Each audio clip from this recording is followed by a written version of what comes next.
Now tuned into the greatest. The Run with Manny Wilson podcast. The Manny Wilson podcast.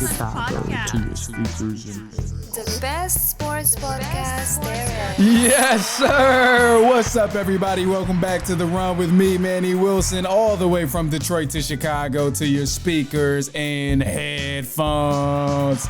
I appreciate you tuning in to the first interactive sports podcast, a community that makes sure your voice is heard. So if you hear something you agree with, you disagree with, you like, you dislike, go ahead, shoot me a call, 219-413-9405, and we will play your take back on our next episode, of course.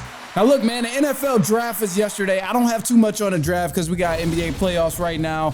It's a lot going on in the sports world, so I really had to choose wisely on today's episode. But as far as the NFL draft, I do have a few things to say because there were some picks that stood out to me the most. And I'll just go over those really briefly before I go further on in the show. But a couple of NFL draft picks that really stood out to me the most. The first and foremost, obviously, I got to stay here in Chicago with the Chicago Bears. Let's soak in the moment. How great was that? Obviously, I won't even say the draft. The draft is not what I'm excited about with the Chicago Bears. How great is it that the front office has been doing one hell of a job over the past 4 to 5 months, this entire offseason for the Chicago Bears? Because going back to Justin Fields and trading him and trying to figure out if we were going to get him or Caleb Williams, I think the Bears did a damn good job really reorchestrating this offense and making sure that we're going to have somewhat of a successful season last year. And if anything, at least we know we're getting some sort of hype out of the Chicago Bears, because grabbing Caleb Williams was the start. And then at number 9, you grab another great receiver in Odunze. Like this was amazing. This is amazing. And then you mentioned all the other pieces that we've added through the offseason of Keenan Allen. Obviously kept DJ Moore, but DeAndre Swift adding some defensive pieces as well. Like this is great for the Chicago Bears. So I want to give kudos to them. And I say they stood out to one of the most teams that stood out to me because of what they've been doing over the past few months. They've been doing a phenomenal job in that front office. Man, shout out to Poles for doing this thing. The only thing I'm shocked about with the Bears, and the only thing I'm worried about, is the offensive line. But with so many pieces on in the skill positions on the offense, they got to make it work. No way you grab that many skill pieces without securing your offensive line. So I'm going to trust in the Bears that they know what they were doing by grabbing so many offensive weapons in these skill positions rather than making these offensive line changes. And we've seen, they grabbed the Bills offensive lineman, which is huge, but, ultimately that's one person out of 4 linemen and 5 linemen, and then don't even get to talking about guys you're going to be bringing off the sideline and stuff. So, hey, that's my only concern. Other than that, I'm really expecting the Bears to win at least 11 games this season. 11 games. And I know it's kind of a high standard, but look at who we have on this team. You got to start setting the standard high somewhere if you don't set it anywhere, because I'm not settling for another 7-9 season, an 8-8 season. That's not good enough, bro. Not when we drafted the number 1 pick, when we made a bunch of trades to bring over guys in these skill positions. That's not good enough. You got to go at least 11 games minimum. And I know it's possible because when we had Justin Fields, we finished 7-9. Don't quote me on that, but I think that's what it is. 7-9 is what we finished. And we could have easily gotten 11 games. There was multiple situations where we had the game in the bag. We blew leads, but Justin Fields carried us and he helped us out. He helped us win these games with not even half of the guys we have at this skill position. It was really just him and DJ Moore. So, yes, Chicago Bears, we got to get 11 games for sure. 11 games is the new standard for this season. Tell your friends, tell your coworkers, tell everybody that the Bears, it's a requirement that we get 11 games this season, because anything else is unacceptable, especially when we've done such a phenomenal job this offseason in building around this new orchestrated offense. So, hey, I'm excited for it. Other than the Chicago Bears, because obviously they're not the only team in the draft, and To answer that question of another team that did impress me, the Atlanta Falcons, they stood out to me. They didn't necessarily impress me. They didn't impress me, but they left me tongue-tied because, as you know, probably like last month, actually, time flies, but last month, it seems like a long time ago, but Kirk Cousins received a huge payday from the Atlanta Falcons. We paid him $180 million for 4 years, I believe it was. Falcons paid Kirk Cousins, who's in his back end of the 30s, $180 million with most of it guaranteed for 4 years. And then we turn around in the draft and draft a quarterback named Michael Penix Jr., who's phenomenal. But bro, what are we doing here? And I seen a report today where the Atlanta Falcons GM, he said, oh, well, Penix Jr., he's expected to at least be behind Kirk Cousins for 4 to 5 years. Bro, that's just mind-blowing to me because that's a little bit insane to keep such a great talent behind someone and on the sideline for 4 to 5 years. And we need to see how old Michael Penix Jr. is because I think he's 25, and obviously quarterbacks have a longer expectancy at the quarterback position. But still, you don't want the guy getting his NFL debut at age 30. Like, what the hell?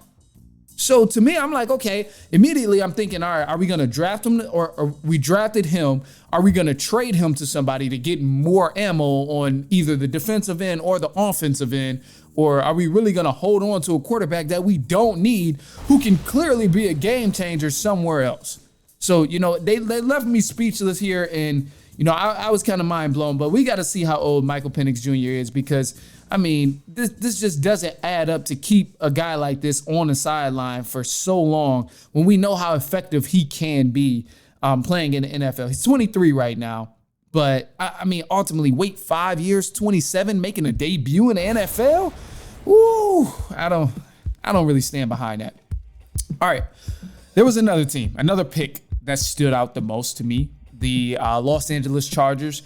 I like their pickup. They picked up an old lineman, and to me, this solidified that signal of starting fresh and just completely rebuilding. We seen the Chargers give away damn near all of their pieces, damn near all of their offensive pieces this offseason a few months ago. So now when I see them draft the lineman this high, it stands out to me pretty much saying that they're trying to build from the ground up. Build that lineman up first or build that offensive line up and then, start working at the skill position. So it just solidified a rebuild for the Chargers. I thought the Chiefs, I love the Chiefs move. Oh my gosh. Thank you, Bills. Thank you. Thank you, Buffalo Bills. Look, I'm not a Chiefs fan, as you know. Look, as y'all know, NFL, I just cheer for teams. I like teams. I'm not about to go explain this all over again. You got to go back and catch one of the episodes, but I like teams. I'm not necessarily a bandwagon, but some people say that. I have a select few teams that I like, but I really do want the Chiefs to three-peat. I think it would be nice to see the Kansas City Chiefs three-peat, be the only team in history to actually make that happen. So thank you, Buffalo Bills. Thank you, Buffalo Bills. You traded with the Chiefs to give them this great pick. Now you give them an elite receiver, one of the fastest receivers in the NFL, the fastest receiver in this draft, Xavier Worthy. So now, oh my gosh, the Chiefs, they got Hollywood Brown as a receiver, and now they have one of the fastest guys in the draft, Xavier Worthy. And man, this is great for the Chiefs. This is great for the Chiefs above all. I love this moves for the Chiefs, and I'm excited for it. Last thing here, last team that stood out to me in the draft was the Detroit Lions. They also made a great trade with the Dallas Cowboys. Almost said the Mavericks there. But they made that great deal with the Dallas Cowboys. And the Cowboys, man, I don't know what the hell going on with them. I don't know what's going on with them. But, hey, thank you because, the hometown team, Detroit, hey, I would love to see them, get back to where they were last season. And it's going to take a lot. And it's going to take pieces like Arnold to, really lock down at the cornerback position and help the Lions get there. All right, man. Look, so let's switch gears just a little bit here because that's the draft. I enjoyed the draft. There's a lot more picks that went on. I probably could talk about the draft for a whole another 45 minutes. I'm not about to do that. That's just not my style. That's not my flow. That's not what I do here. I don't like talking about stuff for too long because the same way it might not hold your attention forever, it doesn't hold my attention forever either. So let's switch gears, man. Let's do this. The NBA here. We know Oklahoma City, they are beating down on the Pelicans so far this series. They got a lead on the Pelicans 3-0 or about to be 3-0. If it's not 3-0, by the time you listen to this, it will probably be 3-0 if it's not already. But the Pelicans, man, as we know, they're without Zion Williamson, and they're just fighting an uphill battle against the Oklahoma City Thunder. Now, when I'm looking at this Thunder game, it's it's clear that Thunder is just taking advantage of the Pelicans not having Zion Williamson. And Thunder, they've taken the lead 2-0 right now over the New Orleans Pelicans. But, you know, you can't keep using this as an excuse of not having Zion Williamson. I get the Oklahoma City Thunder has already won 2 games to the Pelicans, nothing. But this is not an excuse. You're in the playoffs. You have to figure out a way to win ball games. And this series doesn't get much light on it because these teams are in huge markets. They're not the most interesting. Both of these games have been fairly one-sided, in the Oklahoma City Thunder just really taking a commanding lead and controlling the game for most of the time. But ultimately, if the Pelicans want a fighting chance without Zion Williamson, this is what they're going to have to do. Brandon Ingram, bro, you have to step up. You are a star. You are an offensive talent who has a great amount of skill. You have to shoot the ball a lot more than 10 times if you want to survive in this series against the Oklahoma City Thunder. Shooting the ball 10 times is not going to get you a fighting chance to go down to the wire with the Oklahoma City Thunder. And if it's not going to be Brandon Ingram that does this for the Pelicans, somebody else has to be a scoring threat. You got to let it fly. Zion Williamson helped the Pelicans in so many different ways on the defensive end and also on the offensive end because he could create on the offensive end and he was playing great defense and rebounding on the defensive end. But when you don't have that, you don't match up well against the Thunder from an offensive perspective or a defensive perspective because they're running circles around you. So what do you do to survive? Let it fly. Let your good shooters shoot the ball. Let your offensive guys who have a good amount of skill set, let them shoot the ball. This is the only way you're going to survive. How do you think we see the Miami Heat going toe-to-toe with the Boston Celtics without Jimmy Butler? Because they get the ball and guys who can score the ball's hand. Tyler Hero, he has the ball and he's letting it fly when he's on the floor. And this is helping the Miami Heat stay afloat because a good player is either going to make the shot or miss the shot. That's the worst that's going to happen. And if he's truly a good player, he has a good chance at making sure the shot drops. Taking a good shot. But it's no excuse for the Pelicans to be, pulling up and saying, oh, we already lost this series because of Zion Williamson. No, make a coaching adjustment. The Pelicans is losing because they don't defend well. And they can't score the ball enough. They're playing passive on the offensive end when they're going against the Oklahoma City Thunder. Seeing people pass up shots they should be taking. So that's one error that they got to fix. Guys who are skilled offensively, they're not aggressive when shooting the ball, and that 1,000% has to change. As far as the Oklahoma City Thunder, this is a solid team. They're a good team. I'll give them credit. I'll give them credit where it's due, man. That's a solid team over there. I think they're going to wrap the series up in 4 games. They're versatile. They can beat you however you want it and however you allow them to beat you. And I absolutely love that they are just really, really utilizing the mid-range game. And this team, they're not fixated on shooting a 3-pointer or only getting a layup. They take whatever you give them on the offensive end, and it's beautiful.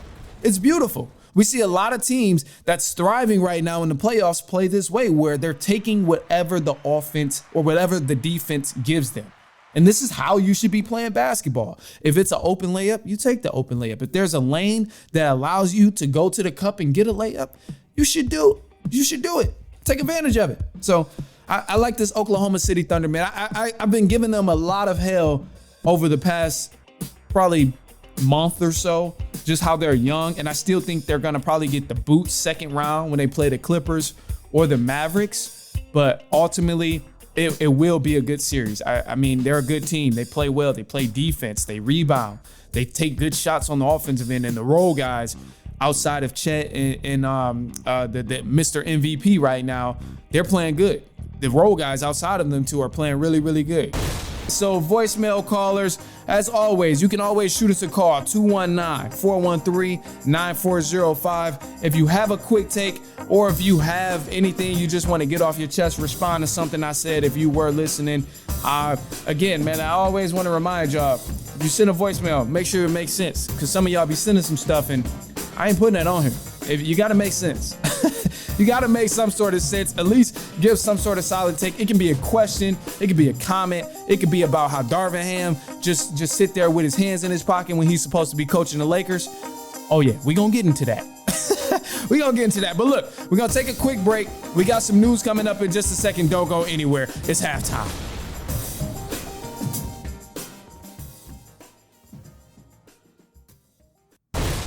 All right, let's get into it, man. News for the run. The NBA awards have been coming out lately, and Tyrese Maxey of the Philadelphia 76ers, he has won the NBA's Most Improved Player of the Year award. Now, last year, Maxey, he averaged 20 points and 3 assists. This year, Tyrese Maxey averaged 25 points and 6 assists for the season. There was some speculation around here that Chicago Bulls' Kobe White was supposed to get the Most Improved Player of the Year award because he had himself a season this year. And when you look at the numbers, his numbers did have a higher increase in statistics. So last year, he averaged 9 points and 3 assists last year. But this year, Kobe White, he put up 19 points and 5 assists. So, hey, do what you will with that information. Personally, I think Kobe White should have won this award because Tyrese Maxey has already been good over the past few years. And Kobe White, he was playing out of this world through the back half of the season, through the beginning of the season, and through the middle of the season. He's really been keeping the Bulls afloat on their own despite the ups and downs and despite all the injuries that's been going down in Chicago. So definitely, hey, Kobe White, you're the real Most Improved Player of the Year. Now, the NBA's Sixth Man of the Year award went to the Minnesota Timberwolves forward, Naz Reid. Coming off the bench, Reid averaged 13 points and 5 rebounds. His stats do nothing compared to the impact he has when he's actually on the floor, and the impact in his is so much better than his stats, but defensively, he's there. Rebounding, he's there, and mainly on the defensive end is where he plays the largest role for the Minnesota Timberwolves, because coming off the bench when you sub Gobert and you sub Karl-Anthony Towns out of the game, Naz Reid, he definitely holds it down in the paint, playing defense and grabbing some rebounds there. So kudos to him for getting Sixth Man of the Year, definitely well deserved. In the NFL, A.J. Brown and the Philadelphia Eagles have agreed on a 3-year, $96 million deal with $84 million guaranteed. A.J. Brown, he's currently the highest paid wide receiver in the NFL on a per-year basis. A.J. Brown isn't the only wide receiver that's getting a big payday. The Detroit Lions, they made a huge payday for their receiver, St. Brown. He became one of the highest paid wide receivers in total after the Lions signed him to an extension. And also for the Detroit Lions, they made that great move on draft day. That's gonna help them out. And above all, this team they're really locked in on trying to get back to where they were. Now, another great thing that happened is kind of involving college football, but also NFL. Reggie Bush, he received his Heisman Award.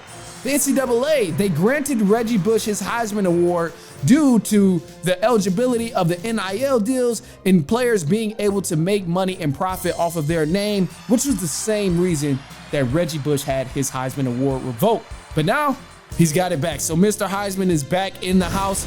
I'm excited to see some commercials from Kia or Nissan. It's Nissan that has the Heisman Day commercials during college football. So I'm excited to see that. This is dope for Reggie Bush. We all know he was one of the best Heismans in college football, especially of some of our generations. I don't know the age bracket of you who's listening right now, but I'll say definitely for me, he's one of the best Heismans that I've ever seen in the game of college football. Now in the MLB, if you follow the Yankees, you see the Yankees if you follow the Yankees at all in the past few years, you know it was only a matter of time. Aaron Judge, he's officially passed the great Derek Jeter in home runs. A few days ago in the series against the Athletics, Aaron Judge, he hit a home run number 261, putting him past the great Derek Jeter. Wow. Yankees, man, they've been on a tear too. I'm excited to see what goes down as MLB continues to heat up as well. Cubs, they had a rough game they won, but it was just a sloppy game against the Houston Astros. Went and checked that game out with a couple of friends, great people, and we had a blast. But ultimately, man, it was a sloppy game. It was cold. It was freezing cold, but we can't let that be an excuse every time, you know? You still got to capitalize on certain stuff. Anyway, look, man, hey, it's time for a conversation here. We got to bring it in. So huddle up. Huddle up and open your ears, close your devices, sit back and think about what I'm about to say, because some people, they've really taken offense to Caitlin Clark being the face of the WNBA. And I don't know why they would take offense to such thing when, you know, she's literally a golden ticket for anybody who has her on a contract right now. And yes, that's a terrible way to put it, as a golden ticket. But Caitlin Clark right now, the NBA would be stupid not to market her the same way the NBA marketed Michael Jordan. They would absolutely be foolish. Caitlin Clark is what Jordan was to the NBA, but in the WNBA. And I'm not afraid saying that statement, because Jordan, he transcended the NBA in stardom and on a national scale. He took the NBA to new heights because of what he was doing on the floor. And yes, there were other great players around. You had great players before him, which is very similar to the WNBA. Caitlin Clark isn't the first great player to go to the WNBA, but yet you got to keep in mind, we've never seen this type of play style. We've never seen this type of greatness out of any WNBA player in terms of shooting the ball particularly. We haven't seen that. This is something new. She's great in terms of what she can bring to the game of basketball overall. And obviously, when she has so many fans like she does, and she has so much clout like she does, you have to take advantage of what she brings to your league. So yeah, get upset about, oh, well, there's other great players in the WNBA. You got so many great women who's won MVPs, who've won championship, who's Hall of Famers, who's currently in the making of being in the Hall of Fame, who's played in such and such finals. All these statistics are great. But at the end of the day, none of them are bringing to the game what Caitlin Clark is bringing to the game. They paved a road that Caitlin Clark doesn't have to do, but she's paving a different road for those in the future, and you have to understand that. So the WNBA would be absolutely foolish not to take advantage of the marketing tool that they have in Caitlin Clark. Drive up all the sales, put her names on all the shirts, put her names on arenas, stadiums, because you look at Iowa, that worked out pretty damn good for them. She wouldn't be getting offered so many different contracts if that wasn't the case. So yeah, you got to use her the same way the NBA used Michael Jordan. Make sure she's in the spotlight. Make sure she's on TV. Make sure she's in commercials, all of that stuff. And of course, it's gonna get annoying. Of course it's gonna get annoying. Anytime someone's marketed to that level, it's gonna be annoying. You see LeBron got marketed to that level at one point. Kobe, Michael, Bird, Magic, all of these other great players got marketed to this point, and it's annoying, of course. But that's what helps the game grow. That's what turns certain people into the face of the league, because they have one large crowd that hates them and they have another crowd that's cheering them on. So what does that do when the game is not on? It's putting 2 and 2 together, or 1 and 1 together, however you want to look at it, and it's making people have a conversation. The more you have a conversation, the more you're going to expand. So with that being said, have a conversation about this and send this to somebody. But anyway, no, seriously though, seriously. That they got to take advantage of that. And I mean, right now, the WNBA is still fairly young, bro. Like the NBA, they had to wait damn near 40 years until they got Michael Jordan doing things with the basketball that people never seen. The WNBA, they're at the 30-year mark, and now they have Caitlin Clark doing things with the basketball that people have never seen in the women's league.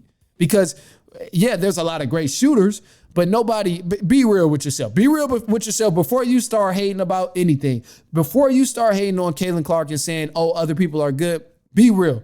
We've never, ever, ever seen anybody in the WNBA pull up this consistently from half court and from behind the three-point line. There's great shooters, there's pure shooters, but we've never seen nobody do it like this, and also with this much passing vision as well. So With that being said, yeah, they got to market the hell out of Caitlin Clark.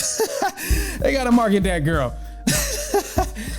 All right, look, man. All right, let's switch gears. Back to the NBA. It's playoffs. This is probably the funniest thing, and I don't even want no music, so I'm about to cut the music, but this is transitioning. This is me catching my breath for a second. All right, look. Oh man, can you really believe this? So just think. All right, off season. This is the off season. I'm gonna try my best to paint a picture for you. This is the off season of 2023. You got the Lakers and the Denver Nuggets opening the season with a matchup, a rematch of last year's playoffs that resulted in the Lakers getting swept. A lot of trash talk went on. We heard the Denver Nuggets say, "We're the Lakers' daddy." Verbatim, literally said it word for word. I think it was the owner or the GM of the Nuggets. He said, "We are the Lakers' daddy." You had Anthony Davis and LeBron James talking about, "Oh, we can't wait to play them. We know what we did wrong. It's a lot of talk going on. They're not really, they caught us slipping. We're better, we're more improved. We know how to play the Denver Nuggets now." We've seen a lot of trash talk, but bro, look, hey, to hell with all of that stuff, because right now, bro, the Lakers is getting their ass whooped. They getting their ass handed to them right now.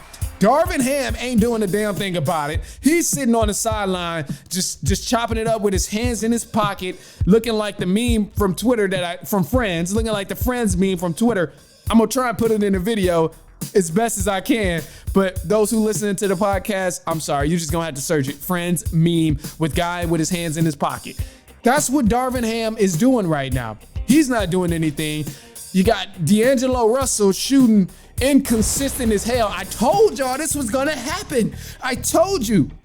The Lakers are not as talented as the Denver Nuggets. Even on the Denver Nuggets' worst day and the Lakers' best day, they still not fucking with the Denver Nuggets, bro. And that's just what it is. That's what it is. I'm trying to watch my language, but nah, hell no. No. We ain't doing all of that goody two stuff today. No, hell no. The Lakers, they getting smacked up, bro. I told you, the Lakers don't have as great as a team as y'all think. That regular season stuff, bro, that regular season BS, bro, don't let that stuff fool you. The Nuggets are a machine. They play great basketball. They play great defense, because that was a key piece for the Lakers, is that they couldn't really score when they needed to. When they needed these important and impactful shots to go in, they couldn't go down. And that was a big part in what caused the Lakers to lose this game, and ultimately what's about to cause them to lose this series. Because it's not like the Lakers are playing horrible every single time. They play decent. But it's just the Nuggets, they're a great team and they know how to close out ball games. And it's just that simple.